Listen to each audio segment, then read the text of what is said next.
Il-kriżi internazzjonali, awsterità, populiżmu, protesti. Dawn kienu l-elementi ewlenin li sawru id-deċenju li se jintemm ftit tal-jiem oħra. L-avveniment li kellu jaffettwa parti kbira mis-snin ta' bejn l-2010 u l-2019 kien beda sentejn qabel. Kien lejn l-aħħar tal-2008, ftit ġimgħat qabel l-elezzjoni ta' Barack Obama bħala President tal-Istati Uniti li faqqa l-kollass tal-Bank Internazzjonali Lehman Brothers. Il-kollass finanzjarju kellu effett domino fuq l-akbar ekonomija tad-dinja u l-kriżi finanzjarja imbidlet fi kriżi ekonomika li ħakmet id-dinja kollha.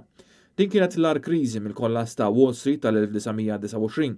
Bħalma ġara 90 sena ilu, diversi pajjiżi madwar id-dinja intlaqtu, fosthom anki stati membri tal-Unjoni Ewropea bħal Greċja, Spanja u l-Irlanda li kellhom bżonn interventi ta' għajnuna kemm mill-Unjoni Ewropea stess kif ukoll mill-Fond Monetarju Internazzjonali.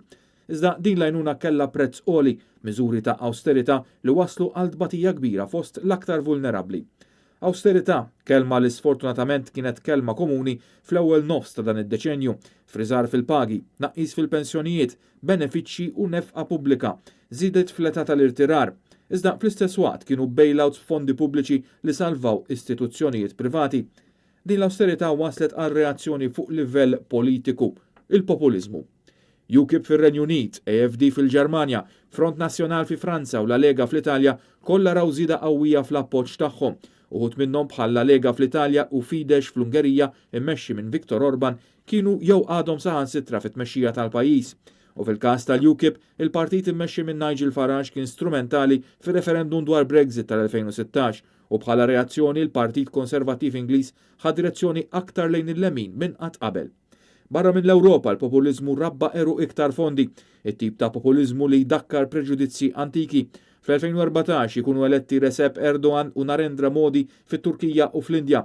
Fl-2016 Rodrigo Duterte jirbaħ fil-Filippini u din is-sena jirbaħ l-elezzjoni presidenzjali fil-Brażil Jair Bolsonaro.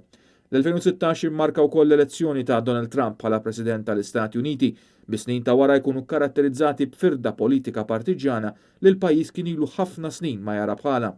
Fid-dinja rbija d-deċenju beda bi protesti kbar kontra tmexxija awtokratika u dittatorjali li kienet l-unika sistema ta' gvern li kellhom dawn il-pajjiżi minn mindu saru indipendenti mill-ħakma kolonjali. Fl-2011 protesti waqqgħu ir-reġimi tat-Tunezija, il-Libja u l-Eġittu. F'Mejju ta' dik is-sena wkoll il-mexxej ta' Al-Qaida Osama bin Laden inqatel permezz ta' rejd minn forzi speċjali Amerikani. Iżda t-tama li kien hemm f'dawn ir-rivoluzzjonijiet tant li kienu mlaqma bħala ir-rebbija qarbija sfumat kważi fix-xejn mal-passaġġ ta' xhur u snin. Bl-eċċezzjoni ta' Tunezija, id-demokrazija ma qabditx. Fl-Eġittu, ir-rivoluzzjoni waslet għal kolb ta' stat u tmexxija militari. Il-Libja għadha f'sitwazzjoni kaotika u fis-Sirja ir-rivoluzzjoni spiċċat fi gwerra ċivili mdemmija li ħallit 20,000 mejta.